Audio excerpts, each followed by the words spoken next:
Halo teman-teman semua, selamat datang di konten film. Di video kali ini saya akan membahas alur cerita dari sebuah film berjudul The Corpse of Anna Fritz yang rilis pada tahun 2015. Film ini menceritakan tentang seorang aktris cantik yang tewas. Kemudian mayatnya hidup kembali setelah digilir oleh beberapa orang. Sedikit tidak masuk akal jika dipikir oleh nalar. Tapi dari kalian banyak yang request tentang film ini. Tanpa berlama-lama, mari kita mulai ke videonya dan selamat menonton. Film diawali dengan seorang pria yang sedang membawa satu mayat ke ruangan jenazah, di mana mayat itu adalah mayat dari seorang wanita yang bernama Anna. Anna adalah seorang aktris terkenal yang baru saja meninggal di sebuah pesta. Kemudian, datanglah dua orang pria yang bernama Ivan dan Javi. Ia adalah teman dari seseorang yang bekerja di rumah sakit ini, yang bernama Pau. Pau di sini bekerja di bagian otopsi, dan kebetulan ia sedang jaga malam. Ivan berkata kepada customer service jika ia ingin bertemu dengan rekannya, si penjaga malam. Tak lama, Pau pun datang menghampiri mereka. Mereka saling menanyakan kabar, selayaknya teman yang sudah lama tidak bertemu. Mereka mengajak Pau untuk meminum minuman keras. Namun Pau di sini menolaknya karena ia sedang bekerja. Namun setelah sedikit paksaan, akhirnya Pau pun mengikuti kemauan teman-temannya. Pau membawa mereka ke tempat pembuangan sampah dan meminum minuman keras di sana. Setelah meminum seteguk, Pau pun berbicara jika ia ingin kembali bekerja. Ivan di sini mengetahui jika mayat Anna berada di rumah sakit ini. Dan Pau pun mengajak mereka untuk melihat mayatnya dengan mencoba menyusup masuk ke dalam rumah sakit. Mereka di sini sangat berhati-hati karena Pau menjelaskan orang tidak berkepentingan dilarang masuk. Jika saja mereka ketahuan, Pau pun akan berisiko kehilangan pekerjaannya. Tibalah mereka sekarang di ruangan yang dimaksud. Terlihat di sini banyak sekali mayat yang tersusun rapih di depan mereka, dan Pau pun berkata, "Selamat datang di kantorku." Di sini Javi mencoba untuk pergi dari ruangan itu, namun ditahan oleh Pau. Pau berkata jika kau tertangkap kita akan tamat. Ivan pun meminta kepada Pau untuk menunjukkan mayat Anna Fritz. Pau pun mencoba membawa mereka ke depan satu mayat yang tertutup. Namun, saat dibuka, itu adalah seorang mayat perempuan tua yang tidak berbusana. Pau di sini terlihat tertawa dan mencoba menunjukkan dengan serius sekarang.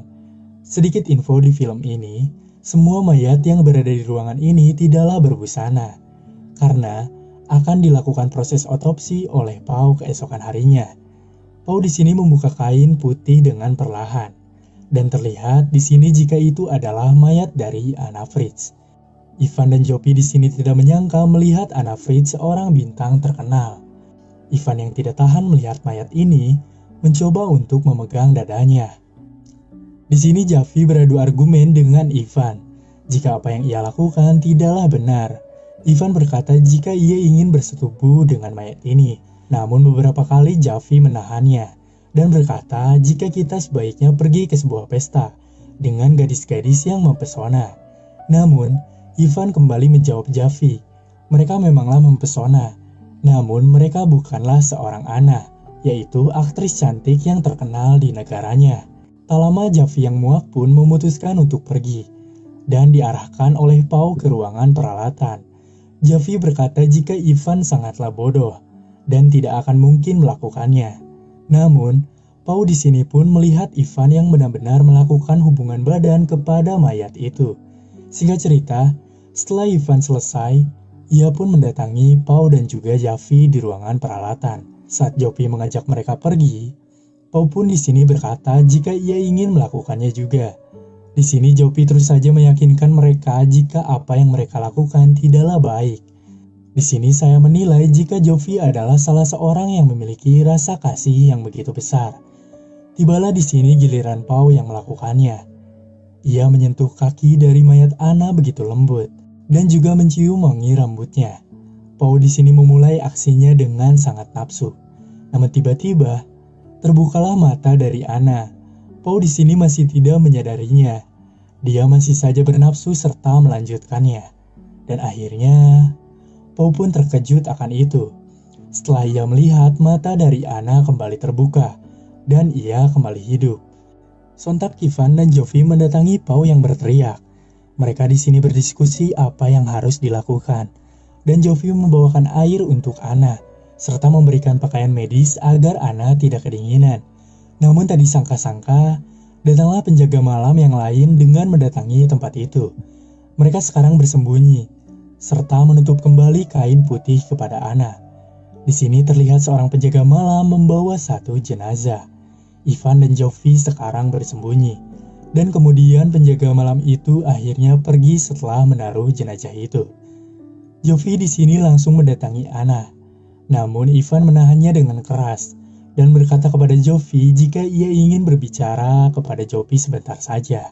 Namun Anna di sini mengucap kepada Jovi jika dia jangan pergi.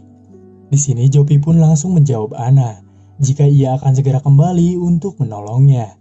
Mereka di sini berdebat tentang apa yang sudah terjadi, dan Ivan berkata jika Anna tahu Ivan sudah memperkosanya, dia akan ditahan di kantor polisi. Pau pun di sini ikut berkata jika benar Anna sudah melihatnya, karena sewaktu Pau memperkosanya, Anna memperhatikannya. Namun di sini Jovi tidak menghiraukan apa yang mereka bicarakan, jika itu adalah nasib mereka, karena Jovi sudah mewanti-wanti kepada mereka dari awal jangan melakukan hal itu. Ivan dan Pau pun di sini berniat membunuh Anna, karena orang-orang sudah terlanjur tahu jika Anna sudah tewas. Namun Jovi di sini berusaha keras, ia ingin membawa Anna untuk keluar. Tapi pintu pun terkunci dari luar oleh penjaga malam tadi, dan Jovi pun ditahan oleh Ivan yang keras kepala. Sampai akhirnya terjadilah perdebatan yang sangat tegang, yang mengakibatkan perkelahian antara Ivan dan Jovi. Sementara itu kepala dari Jovi mengeluarkan sejumlah darah di saat Ivan memukulnya secara habis-habisan. Pau yang melihatnya langsung menghentikan Ivan, dan seketika Jovi di sini terlihat tidak sadarkan diri dengan darah yang begitu banyak keluar dari kepalanya. Ivan di sini menyesal dengan apa yang telah ia lakukan dan berencana memberikan dia pertolongan. Namun saat Pau akan menelpon suster untuk ke ruangannya, Ivan langsung menahannya. Jika ia seharusnya menyembunyikan terlebih dahulu Jovi dan Anna di ruangan peralatan. Setelah ada orang yang membukakan pintu, mereka bisa langsung membawa Jovi ke dokter. Ivan menyenderkan Jovi yang terlemas tidak berdaya, dan Pau pun membawa Anna ke ruangan itu juga. Ivan dan Pau pun di sini membersihkan lantai yang penuh darah Jovi yang tercecer. Di sini Jovi meminta maaf kepada Anna jika ia tidak bisa mengeluarkannya. Jovi pun semakin lemah sekarang, sebab kepalanya terus saja mengeluarkan darah. Pau di sini mengganti sejumlah pakaian yang ia kenakan, dan tiba-tiba teman dari Pau menyusulnya untuk membukakan ruangan yang terkunci. Ivan membekap mulut dari Anna agar tidak bersuara. Sementara itu, Pau di sini menutup-nutupi semuanya dan mencoba mengajak keluar temannya dengan cepat, dengan alasan ia ingin pulang sekarang. Saat Pau mengalihkan temannya untuk pergi, Ivan di sini melihat Jovi yang tidak bergerak layaknya patung. Ivan memberikan pertolongan pertama kepada Jovi dan juga mencoba memberikan nafas buatan. Namun, Jovi akhirnya tewas karena kehilangan banyak darah di kepalanya. Pau yang tadi pergi mengalihkan temannya kembali ke ruangan Ivan berada. Dan ia sontak menangis melihat Jovi yang sudah tewas. Ivan mengajak Pau untuk mengobrol keluar ruangan, meninggalkan Anna dan Jovi. Ivan berkata kepada Pau jika kita sudah membunuh Jovi, namun Pau menolaknya karena Ivanlah yang sudah membunuhnya. Pau yang ketakutan terus saja disudutkan oleh Ivan jika mereka akan dipenjara dengan kasus pembunuhan. Tepatnya di ruangan Anna berada, ia mendengar suara telepon dari saku celana Jovi dan berusaha mengambilnya untuk menelpon ayahnya. Ia berencana memberitahukan keberadaan Anna jika ia tersadar. Ivan dan Pau pun berencana untuk membuang mayat dari Jovi. Namun, saat akan kembali ke ruangan tersebut, mereka melihat Anna yang sedang menelpon, dan Ivan sontak langsung mengambil telepon itu. Anna pun berkata jika Jovi sebelumnya menelpon seorang dokter, jika Ana sudah tersadar. Setelah mendengarnya, Ivan dan Pau pun secara terpaksa akan membawa Ana ke ruangan dokter, karena dokter sudah terlanjur tahu dengan telepon Javi. Namun saat di perjalanan, telepon Javi kembali berbunyi, dan Ivan pun mencoba mengangkatnya. Dan ternyata, di sini Ana ketahuan berbohong. Jika bukan Javi yang menelpon dokter, melainkan Ana yang sudah menelpon ayahnya namun belum berhasil. Dan ayahnya mencoba menghubungi nomor telepon itu untuk menanyakan siapakah ini. Mereka yang kepalang emosi langsung membawa kembali Ana ke ruangan mayat. Karena mereka tahu sekarang, jika sebenarnya dokter tidak tahu jika Ana sebenarnya tersadar. Ivan di sini mencoba mengambil tempat sampah untuk membuang mayat dari Javi, yang dimana tempat sampah itu berada di luar rumah sakit, tepatnya waktu mereka pertama kali meminum minuman keras. Dan Ivan pun menyuruh Pau untuk mengikat tangan beserta kaki dari Ana, agar ia tidaklah kabur. Selagi mengikat tangan beserta kaki Ana, Pau di sini diberitahu oleh Ana jika Pau bukanlah pembunuh, melainkan Ivan yang sudah membunuh Javi dengan mencekiknya. Sewaktu Pau tidak ada dan Ana melihatnya di depan kepala dia. Namun, Pau di sini tidaklah menghiraukan omongan Ana. Ia justru menutup bibir Ana menggunakan semacam perban. Ivan di sini mencoba mengambil tong sampah yang terdapat di sana. Saat Pau sedang membersihkan sisa darah Javi yang menempel, Ana di sini mencoba kabur dengan membuka ikatan dari kakinya. Namun, Ana terlihat tampak lemas sekarang, sampai tidak kuat untuk berdiri. Akhirnya, ia mencoba merangkak keluar ruangan untuk mencari sebuah pertolongan. Ana di sini terus saja menyeret tubuhnya untuk mencoba melarikan diri. Namun tiba-tiba, Pau yang sedang membersihkan darah Javi dipanggil oleh Ivan. Jika dia sangatlah bodoh karena Ana sudah melarikan diri. Mereka sekarang berpencar mencari keberadaan Ana. Mereka di sini sangatlah ketakutan jika perbuatan mereka terbongkar. Ana masih saja mencoba dengan keras untuk menemukan jalan keluar. Namun seketika, ia melihat Ivan yang berada di hadapannya dan berusaha untuk bersembunyi di belakang pintu. Ana di sini mencoba masuk ke dalam sebuah ruangan mesin area teknisi. Sementara itu, Ivan masih saja mencoba mencarinya. Setelah Ivan pergi, Ana mencoba melepaskan ikatan perban yang terdapat di tangannya. Kemudian, memukul-mukulkan pahanya, karena ia tidak bisa merasakan kakinya. Ana berusaha keras untuk mencoba berdiri, dengan berpegangan kepada benda yang ada di sekitarnya, dan mencoba berjalan untuk berpegangan menuju ke arah lift. Namun, ia di sini terjatuh, dan kembali merangkak untuk menggapai lift. Saat ia sudah berada di dalam lift, dan pintu akan menutup, tiba-tiba datanglah Ivan dan langsung menariknya keluar dari dalam lift, serta membawanya kembali ke ruangan jenazah. Ivan mencoba menyusul Pau untuk memberitahu jika ia sudah menemukan Ana, dan mereka pun sekarang berniat untuk mengakhiri semuanya dengan mencoba membunuh Ana menggunakan kain. Ivan mencoba menyuruh Pau untuk melakukannya, namun Pau berkata jika ia bukanlah pembunuh. Ivan yang geram dengan cepat memegang tangannya Pau dan bersama-sama membekap Ana sampai ia kehilangan napas dan kemudian tewas. Mereka pun mencoba menaruh kembali Ana ke tempat asalnya dan langsung mendatangi mayat dari Javi untuk dimasukkan ke dalam tempat sampah.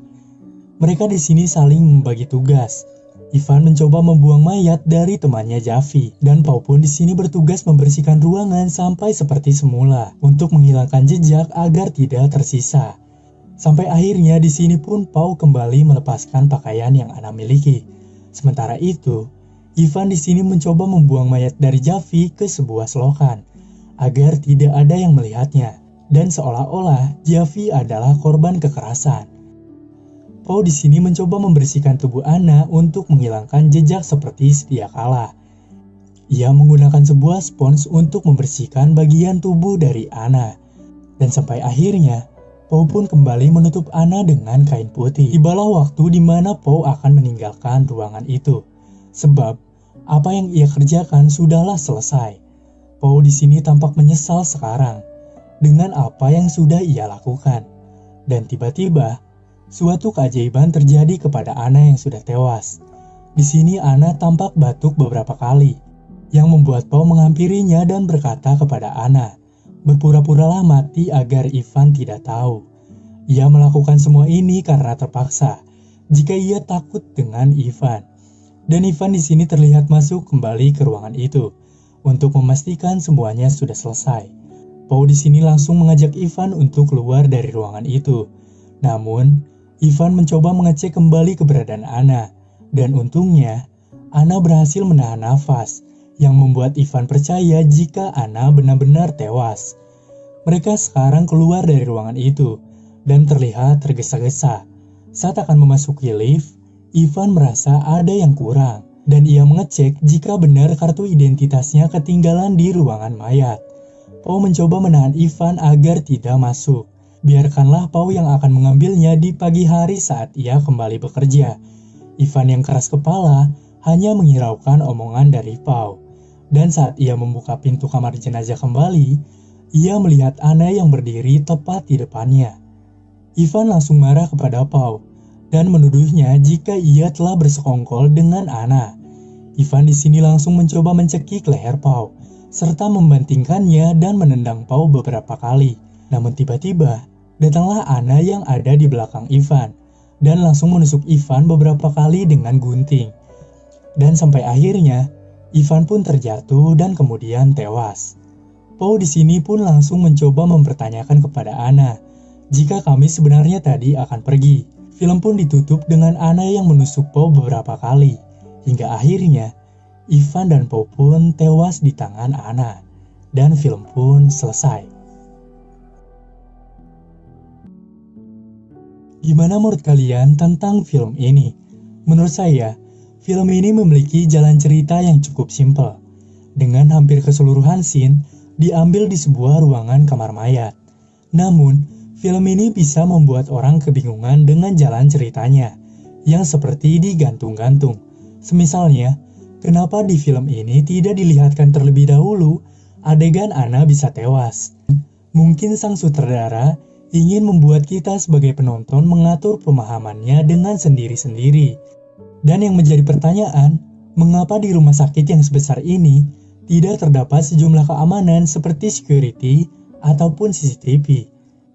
Nah, itulah alur cerita film The Corpse of Anna Fritz. Semoga tayangan tadi mampu menghibur kalian.